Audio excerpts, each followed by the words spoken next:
তপসিয়ায় আবর্জনা থেকে উদ্ধার সদ্যজাত শিশুর দেহ, উত্তেজনা এলাকায়। তপসিয়ায় আবর্জনা থেকে উদ্ধার সদ্যজাত শিশুর দেহ।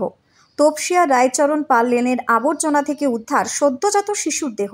শুক্রবার দুপুরে সেখানেই আচমকা একটি বালতি পড়ে থাকতে দেখেন স্থানীয়রা। কাছে যেতেই দেখেন বালতিতে একটি সদ্যজাত। স্বাভাবিকভাবেই প্রবল শোরগোল ছড়িয়ে পড়ে। স্থানীয়রা খবর দেন থানায়। তপসিয়া থানার পুলিশ গিয়ে শিশুটিকে উদ্ধার করে নিয়ে যায়। শুরু হয় তদন্ত। এলাকার বাসিন্দাদের জিজ্ঞাসাবাদ করে পুলিশ।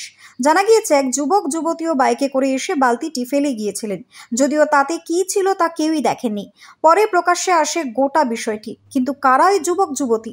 সন্তান কি তাদেরই? নেপথ্যে লুকিয়ে থাকা রহস্যের সন্ধানে কিন্তু পুলিশ। আপাতত যুগলের হদিশ পাওয়ার চেষ্টা করছেন তদন্তকারীরা। ঠিক সেই কারণে খতিয়ে দেখা হচ্ছে এলাকার সিসিটিভি ফুটেজও।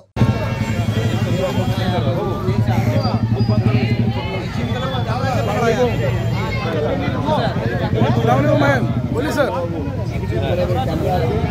अभी हम रिपोर्टिंग में है। बाइक टेकन के लिए बायोमेडिकल पैकेट आ